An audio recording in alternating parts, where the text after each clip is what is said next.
കർശനമാക്കി UAE. Visiting വിസയിലെത്തുന്നവരെ ജോലിക്ക് നിയമിക്കുന്നവർക്കെതിരെയാണ് നിയമം കടുപ്പിക്കുന്നത്. സന്ദർശക വിസയിലെത്തുന്നവരെ ജോലിക്ക് നിയമിക്കുന്ന കമ്പനികൾക്ക് 1 ലക്ഷം മുതൽ 10 ലക്ഷം ദിർഹം വരെയാണ് പിഴ ലഭിക്കുക.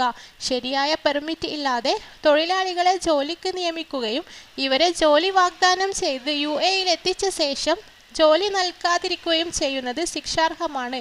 വർക്ക് പെർമിറ്റ് ഇല്ലാത്തവരെ ജോലിക്ക് നിയമിക്കുന്നതിന് നേരത്തെ 50,000 മുതൽ 2 ലക്ഷം ദിർഹം വരെയായിരുന്നു പിഴ. ആണ് കഴിഞ്ഞ ആഴ്ചത്തെ ഭേദഗതിയിലൂടെ വർദ്ധിപ്പിച്ചത്. തൊഴിൽ പെർമിറ്റുകൾ ഇല്ലാതെ ആളുകൾ ജോലിക്ക് നിയമിക്കുന്നത് പിടിക്കപ്പെട്ടാൽ കമ്പനികൾ കടുത്ത നടപടി നേരിടേണ്ടി വരും.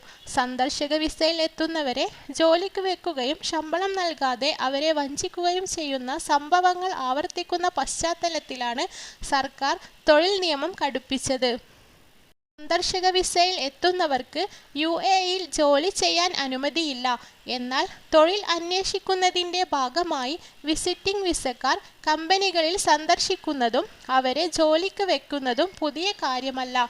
പക്ഷേ ചില കമ്പനികൾ തൊഴിൽ വിസ നൽകാൻ തയ്യാറാകുമെങ്കിലും പലരും സന്ദർശകരെ കബളിപ്പിക്കാനാണ് ശ്രമിക്കുക.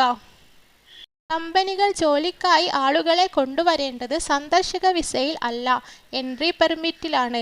ജോലിക്കായി ഇവിടെ എത്തിച്ചു കഴിഞ്ഞാൽ റെസിഡൻസി വിസയുടെ തുടർ നടപടികൾ പൂർത്തിയാക്കുകയും തൊഴിൽ കരാർ ഒപ്പിടുകയും വേണം.